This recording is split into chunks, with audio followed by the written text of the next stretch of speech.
Hello, I hope you're all having a wonderful day. As you can see, I'm not actually with you today. You may have noticed that I'm not actually with you today. I just want you to know, here I am, freezing my buns off on the top and the sort of, should we put it, the penthouse garden of a very, very famous person. So I thought my little input for this wonderful weekend that I know you're all having, am I right? Yes. You know who I'm talking to over here, don't you? You'll see in a minute. Anyway, so what we're going to do, we're going to play a little thing in honour of the great visit of the great John Levine, Nay Woods. I'm looking for help. John Levine, Nay Woods. Blake Anthony. John Anthony Blake. John Anthony Blake. We're playing a game for you, and we're going to call it Benton's Backyards. Now, today we're doing this little, you know, hello, goodbye from me, in somewhere in Sydney. Look behind me, folks. Yes, got it. Beautiful, isn't it? And by the time we've finished this interview, there'll be lots of little clues coming your way, right? And you're going to guess who the famous person's apartment is that we are actually filming from today, all right? So everybody join in for Benton's Backyard. I think our members would probably like to know what would be one of your favourite memories from your time, from your 3 years. It's the only memory I have. Do you recall any of the 3 years you spent No. on Doctor Who? None at all? None at all. Nothing whatsoever? I have no recall at all. In fact, are you sure I was in it? I don't know. I'll just go. What are your recollections of yesterday, Katy? Now that's a really difficult question. I hate being put on the spot like this. No, what was my favourite memories? I think, to be perfectly honest with you, 3 wonderful years, none of which I can remember. It was just perfect. But I do remember the great people I worked with. There was, That's you. a very tall one with all the curly hair. Pertwee. Jan Pertwee. That's him. I Jan remember him. Pertwee. Yeah, that's him. And John Levine, Nay Woods, Blake, Scott, Anthony. He was a very confused actor. He decided that stardom would come if he kept changing his name. Maybe he should change his sex and become Jane.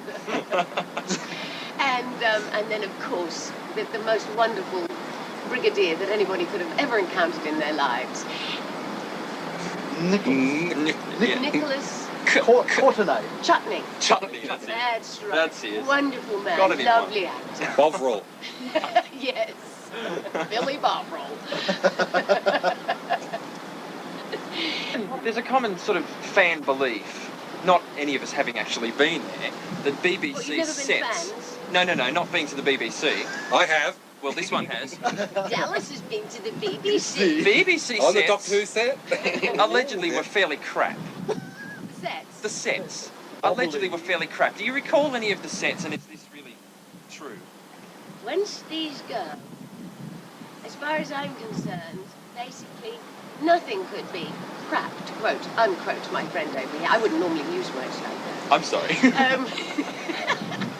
But in actual fact, no, to me, because I couldn't see, I really wouldn't know. I did know that occasionally, you know, when you opened a door, half the wall came down with it.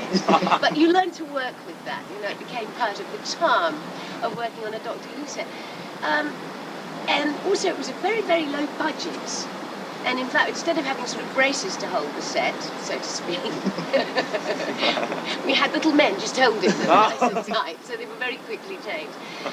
No, they weren't really that badly put together. I mean, they took a lot of, you know, actors leaping up and down and banging into them. No, but once again, you're also, people forget the period in which, you know, we were doing this. I do notice I'm playing to the audience. Yes. Yes, I want you to know I'm working with you all today. I also match this wall. Have you noticed that? I mean, unless they're skimping on the film, this is all going out to you in black and white or sepia. Huh? It'll still match. I must admit, I think for those of you who saw something like the Sea Devils, we can actually say that some of the costumes weren't quite up to the English Channel in January, as these great and powerful creatures from the sea walked nobly back into the sea and slowly disintegrated. That was always one of my favourite moments, and also, which was far worse to me than any set would ever be, my costume shrank. So I was walking around with me little trousers up there and looking sort of like something. I was like this, because the jacket had shrunk. You know, that was a good look. One thing I was taught, John Pertwee taught me this, right? He always said, you know, as a performer, basically, you always say yes. So if somebody says to you, you know, can you ice skate? You go, yes. And then you go, rush straight off to your local ice rink, and you get onto a pair of skates, and you do it as quickly as you can. Right, you learn to be, as you know, or else you do a Tonya Harding and said somebody just broke my kneecaps. I was very good until she broke my kneecaps. Anyway, so I remember him saying this, and I probably misunderstood him, as I often did. It's because he was so tall. It's really hard to talk to tall people. And by the time the thought gets down to you, you've lost the plot. Anyway, so I remember them saying to me something about, Katy, can you abseil? And I thought, the one thing I know I can do is anything to do with boats, because there's not much traffic. So, you know, not being able to see doesn't really matter. So that's cool. You know, anything to do with boats, fine. And John was absolutely wonderful, because I used to have a bit of a problem being awake in the morning. So I walked around like this terrible zombie. And John literally used to put little pieces of toast in my mouth and open and close my jaw, and that's called eating. And anyway, so we got to the location that we were on, and it was probably about 4:30, 5 o'clock in the morning, and it was probably January or February, and I was probably wearing a miniskirt. Yes. yes, yes. So, anyway, I remember sort of standing vaguely getting ready to do whatever it is I was going to do, and I suddenly, this little thought crept into my mind. As it was the morning, it crept. And I looked and I said, where's the sea? And they said, what sea? I said, well, the sea with the boats, with the abseil. He said, no, Katy, there's no sea. And they thought, oh, she's so bad in the morning, you know, poor little darling. Anyway, then I was shown what it was I was going to do. And there was this man showing me what it, and he was bouncing down the side of a mountain on a piece of string. And I said, I'm going to do what? Suddenly I'm awake. Good morning, what? You want me to bounce down a mountain on a piece of string? Get out of here. Anyway, I did. And it was there that I lost my memory. And it was there, it was that experience that caused me to be a very unwell woman. And when we got to, when we got to the bottom, right, I had gone through this unbelievable experience. My whole past life flashed in front of me. Didn't understand any of it. I got to the bottom, and John Pertwee gave me the wrong line. And they said, we'll have to go again. Now, you can do it on sheer bottle once, right? Second time, it's, you see death. I saw death going down the mountain. But I didn't. Oh, wonderful. I'm stupid. Yes, the first one had affected my brain so much I did it again. You said that you were told to say yes whenever you're asked, what can you do? Can you do this? Can you do that? You always say yes. Yes. When you went for the job of Joe Grant, did you have to lie to get it? Did you have to lie? Did you have to sort of tell any funny stories to actually get the job? No, excuse me. You're looking at a woman that was very wanted, you know. Oh, sorry. I was actually doing another series at the day. I was in a series, and in actual fact, they'd shortlisted it out of about 500 or 600 actresses, and they'd shortlisted it down to about, I think it was 5 or 3. One of whom, this is a famous Terrence Dick story, one of whom was Shakira Kane, and the other who was the most fine Swedish lady, who, she was divine, and so was Shakira. And I had arrived after they'd shortlisted, they'd seen all these girls, and my agent kept saying, look, Katy can't come in today, she'll be in tomorrow, da-da-da-da-da. Eventually I went in, and I had got something which sounded like kennel cough. So I arrive at this audition without my glasses, with what can only be described as kennel cough. And they said, oh, hello, Katy, would you like to read for us? Sure. Braille? So really all I revealed was that my hair needed doing. And so after a while they sort of gave up with that, and they said, well, would you improvise? And I thought, oh, thank goodness for that. So they took me into this huge studio and they whacked me in there and they said, okay. They said, what we want you to do, there's a big hat stand, right? And on it is a big furry, like a Dr. Zhivago hat, and those Russian hats. And we want you to look at that hat, and slowly that hat has to turn into this incredible, like, devil monster thing. So you do all that sort of, you know, unbelievable act. You walk in and you look at the thing, and you watch it change, and you go through the process of being an actress. And then slowly it has to change, and then slowly I see that it isn't the devil, that it's actually only a hat, so then I get hysterical laugh. So basically I did a lot of screaming, a lot of laughing, an awful lot of eye acting. And and so I did that, and coughed a lot, and which Terrence Dix has never got, this little tiny midget thing, coughing a lot, bumping into things, you know. I mean, the worst audition you've ever seen in your life, you know, walking into a cupboard instead of through the, you know, I mean, it was just awful. And so I left, and the next day I got a phone call saying, would you like to play Joe Grant? And I sort of said, sorry? Who? And they said, well, you've got the part in Doctor Who. And I just went, oh. And then sort of 10 minutes later, I think I played it. Because it was a huge surprise. And so, no, I didn't do anything except do an unbelievably stupid, nitwittish piece of... And in actual fact, it was interesting because the only reason that they loved what I did, well, mind you, you've only got to look through with me. They loved what I did, but I was very, very small, which is why John Pertwee spent 3 years, you probably can't see this, but don't worry about it, spent 3 years in a plie, so that we were in 2 shots, because when he didn't, you didn't know I was there. I was always right behind him. Except when I was saying immortal lines like, no, take me. Please. So what was it that made you decide to leave Doctor Who? Was it planned from the beginning that you'd only stay for 3 seasons or whatever? I think 3 years is basically about it. Yeah. And also, it was only my second job as an actress. And I think, you know, but Doctor, look out Doctor, there's a big one. Nothing personal, Aaron. You're so proud of this, Aaron, aren't you? No! You're so proud of this. Aaron carries his own cushion with him.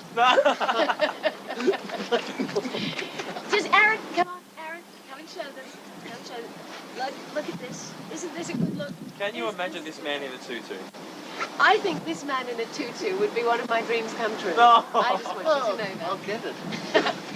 Cat, that's it. I'm bored now. Bored. That's it. This is Hyde Park, in the centre of Sydney. Katy has in fact become so bored that she's now bouncing down the side of the building on a piece of string. So disillusioned has she become with this interview. Boom. And there she goes under the 213. Look, I tell you. Now, I want you to know that after many years of a modelling course, I learned to walk the steps and do the catwalk. See, look at this. Ah! Oh, where's my bit of string? Hi, sweetheart. Don't forget, everybody, we're looking for clues.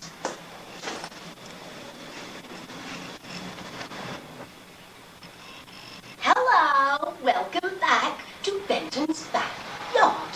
Hello, I hope you're all still having a wonderful time. I just want to say to you, don't forget now, you might have just seen a little bit of footage that might have given you some clues as to who this extremely famous person. I mean, this person is a living legend.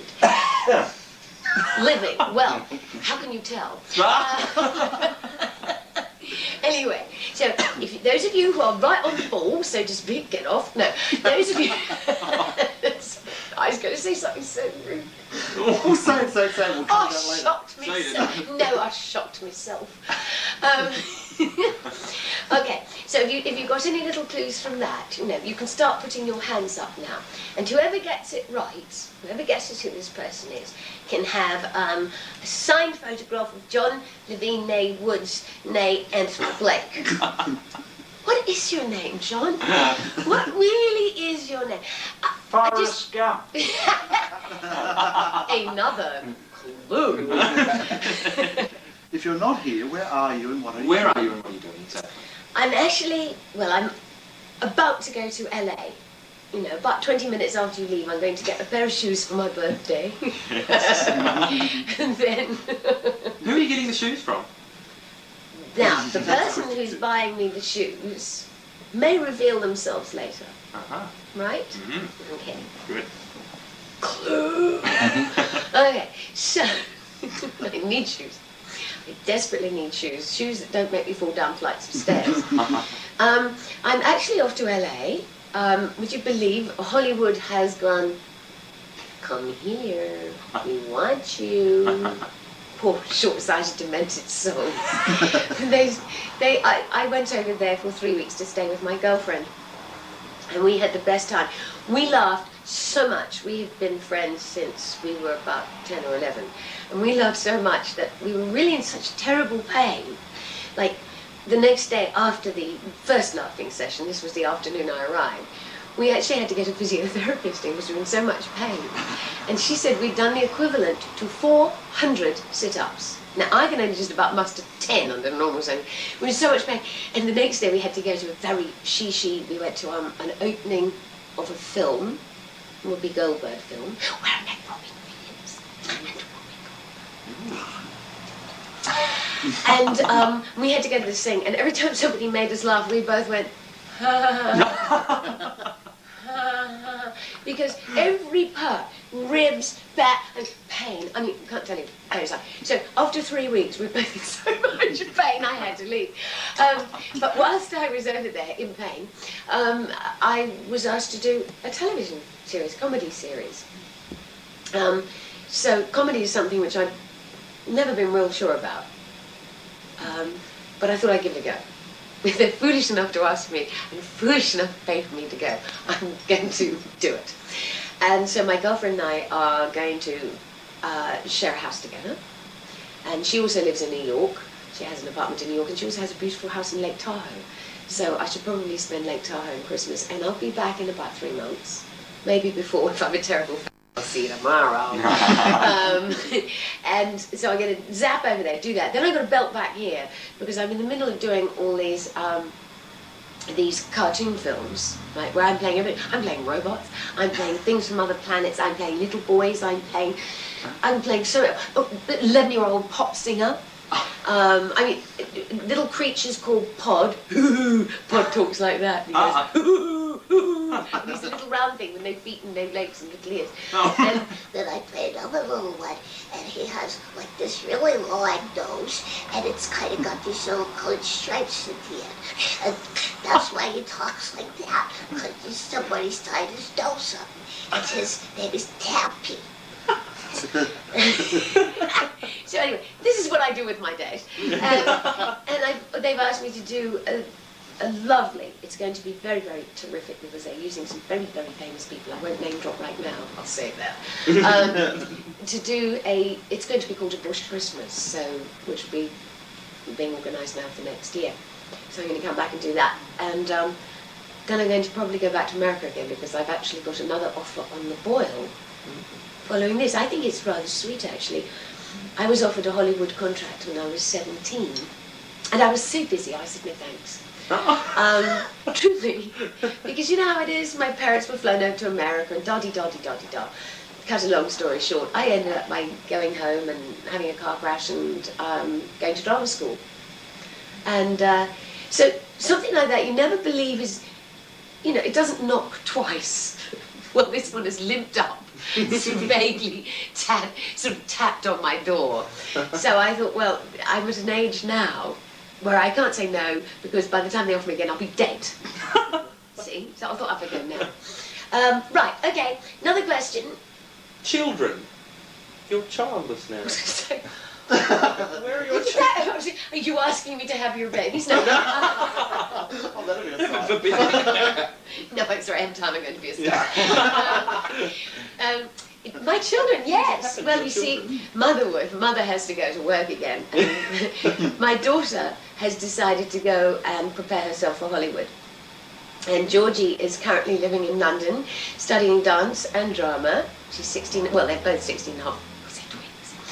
And so she's in London preparing for Hollywood, and she's also decided that she better have a backup because she's more sensible than her mother. You know, I mean, all these people say you've got to have a second job. Why? I'm having enough trouble with a first job. So she's actually also doing a little course so she can take care of mentally handicapped people. And she said, if I don't make it in Hollywood, Mummy, I'll teach and look after mentally handicapped people. And I thought that was rather nice. She's had a lot of practice. Anyone we know? I just, that's all for you, Steve, but I've actually worked a lot myself in that area, so I think that's sort of gone into... Right. I'm sorry, I'm so awful, I'm so bad. And then my son, well, my son. I decided my son should practice life, right? So I've put my son in an apartment just at the top of the road from two of my girlfriends. And he lives in this apartment and he goes to school and he loves it. And he's learning to cook and sew and pay rent and pay bills.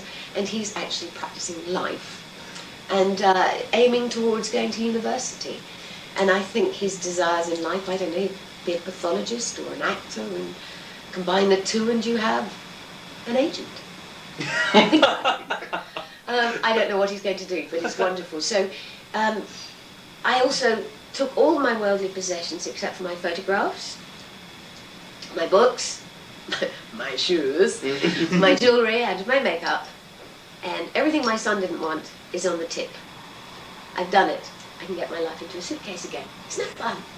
I wish John Levine was here right now with me. I just had to say that. What about me? I wish I was with all of you right now.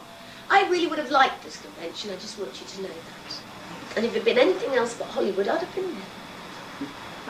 Okay, one more question. Long term. Do you see your long-term future in Australia or America or England or where? I see my long-term future over there. No, I see my long-term future basically everywhere. I've got this funny little thing. I've always had this in my little heart that I feel like now people belong in, they feel like they belong in countries. Oh, come on, Auntie, come on, you know, and hey, you know, and in England and in America, you know, we love America. I've always felt that I was lucky enough to be born onto this planet, and I hate the walls that divide us. I really do, and I mean this very seriously. I hate the walls that divide us, and I want to be able to just work everywhere. I love everywhere. I love Australia. I love England. I love America. I love Africa. I don't like Adelaide very much. So it goes. I love Melbourne. Cool. I love Newcastle. Do you like Tasmania? Yes. Oh. It's just Adelaide. I know you're all sitting there, oh, we love Adelaide, we come from Adelaide. What's wrong with Adelaide?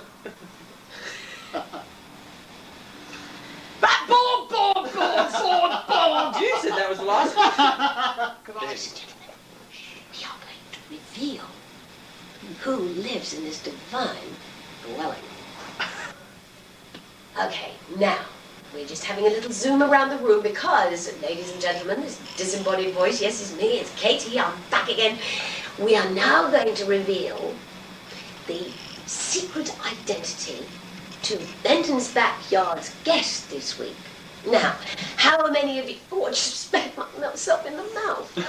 How many of you little sleuths out there have guessed who it is that's with us? Did you get it? All right. I'm going to reveal it. Would our mystery guest please stand up and... I was going to say reveal yourself, but rather stand up and be acknowledged. you people doing in my house? That was good. Did you like that? Keep the cameras rolling. Listen, the Imelda Marcos of Melbourne. Let's go and buy your galoshes, all right? Who are you? I don't know.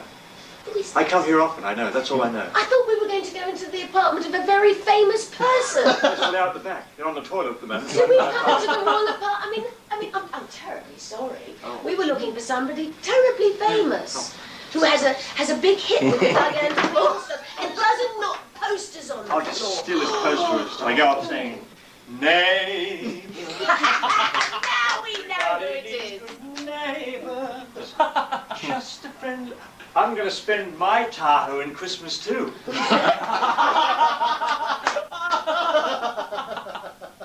And I'm going to get some new shoes. Are we ready, Valley? All right. Bye-bye, everybody. Have the best day, because I'm going to have new shoes.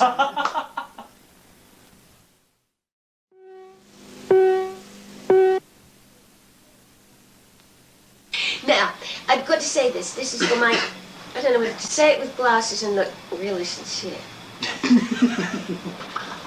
Or to take my glasses off and go really stupid. This is for my dearest and most loved John. Forget the rest of your names. I'm sticking with John here, okay? John, one of the things, the saddest things of this year for me is the fact that do you remember how the one thing John Pertwee tried to do for us? He tried to teach us a thing that really you can't teach anybody. It's called timing. And it was something that really was a problem for both you and me. And you've done it again. I've been looking forward all year to you coming to Australia.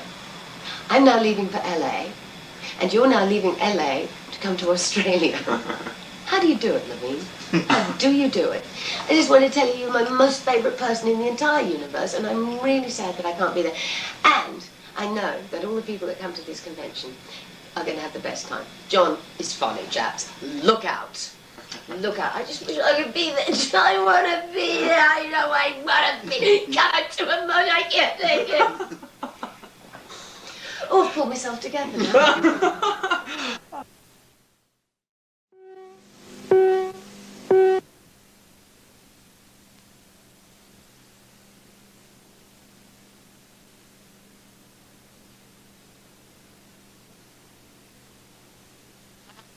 Forrest Gump, the producers, I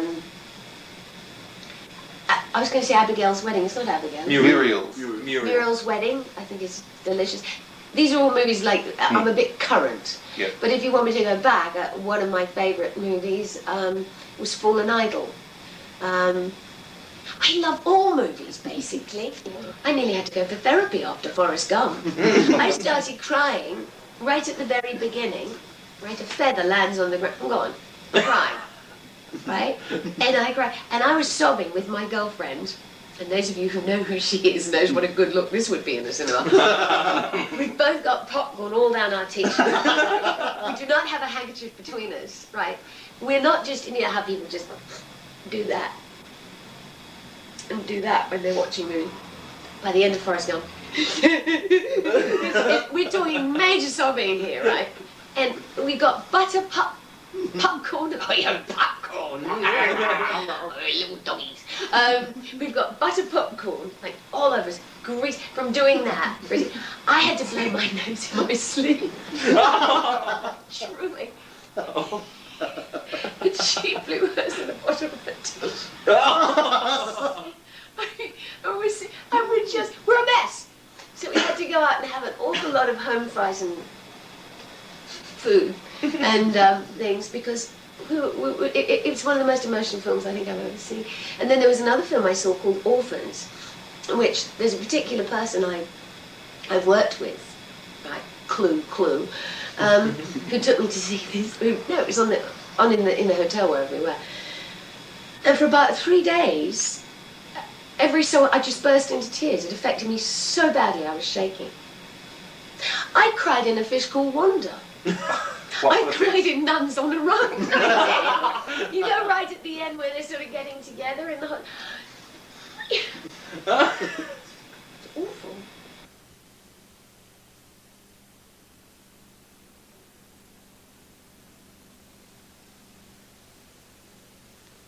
Imagine by John Lennon. I think that something about that just haunts me. It's a whole part of my life. It's just, you know, it's very hard to choose a piece of music, but Imagine always can do it for me. I cry to it.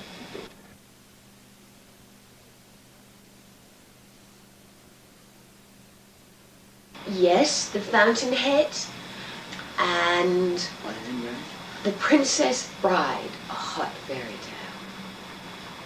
I don't mind The Fountainhead myself. It's a lovely movie with Patricia Neal. Oh yes, it is actually. And Margaret Pomeroy, what do you think? Well, I didn't enjoy it as much as you. So I'm only going to give it 2 stars. But then you're really stupid, aren't you? You don't think about films. Conventions, Doctor Who conventions, science fiction, media conventions, whatever, are just geeks, you know, get a life. This is only a TV show. That's a serious I'm deadly serious here, Katy, I really am. I would really like your opinion. I really would like your honest opinion, your honest opinion. Bottom of my heart. Absolutely the truth. I think I've got to be one of the luckiest people, because the fans that have been with Doctor Who, some have been with them, you know, from when I was first in it, I think are the nicest, the most fun. I cannot believe that there's any other program that has conventions as Doctor Who that could have so many terrific people. Believe you me, there are people who follow soapies and things. Some of them are a little bit, you know, and people who follow individual stars. Some of them are a bit, you know. But it's absolutely true. Doctor Who people are fabulous, because not only do they come from all walks of life, you know, you've got doctors, you've got nuclear scientists, you've got people who work for Telecom, you've got... Who's that? Anybody we know. Truly, you get, you know, lots of teachers. It's just amazing across the board, people who love Doctor Who. And whenever I go to a Doctor Who convention, I have to tell you, I have a lot of fun, and I've made a lot of friends out of people at conventions. And so anybody who says that, what do they know? What do people love to pass opinions, don't they? There's always somebody who's got an opinion about something. But as in all walks of life, there's always going to be the odd little person that pops up into your life. And over to you, Aaron. All right. We didn't ask about Nathan. Who's Nathan? Nathan's opinion of John Pertwee. Oh, you Nathan. had a bit of a response for Nathan, didn't you? Well, Nathan, first of all, you know, it's we're talking about somebody who I love very much as a person and learned a great deal from as a performer, but, you know, very interesting. It is far better to go through your life, and if you like something, say you liked the later years of Doctor Who, supposedly, be secure in that's what you like. You don't have to rubbish anything else. And if you're going to continue like that, I think, Nathan, you should become a politician. I do, darling. I think you should get yourself out of life, get out a little more, go out into the world, darling, and just get yourself a nice little job as a politician. All right, Nathan, sweetie? He's a lovely man. All right, now, what do we do now? We're now going to do this, and that's it. The clue. We're going to get... Can you... Oh, okay, now, we're just having a little zoom around the room because, ladies and gentlemen, this disembodied voice, yes, it's me, it's Katy, I'm back again. We are now going to reveal the secret identity to Benton's Backyard's guest this week. Now, how many of you... Oh, I just spat myself in the mouth. How many of you little sleuths out there have guessed who it is that's with us? Did you get it? All right, I'm going to reveal it. Would our mystery guest please stand up and... I was going to say reveal yourself, but I didn't. Stand up and be acknowledged. What are all you people doing in my house? That was good. Did you like that? Keep the cameras rolling. Listen, the Imelda Marcos of Melbourne. Let's go and buy your galoshes, all right? Who are you? I don't know. Who is I this? come here often, I know. That's all I know. I thought we were going to go into the apartment of a very famous person. Yes, well, they're out the back. They're on the toilet at the moment. Did we come into the wrong part? I mean, I'm terribly sorry. Oh. We were looking for somebody terribly famous who has a big hit with the Doug Anthony All-Stars and doesn't knock posters on the I'll floor. just steal his posters. I go up saying, nay. Now we know who it is. Neighbour, just a friend. I'm going to spend my Tahoe in Christmas too. And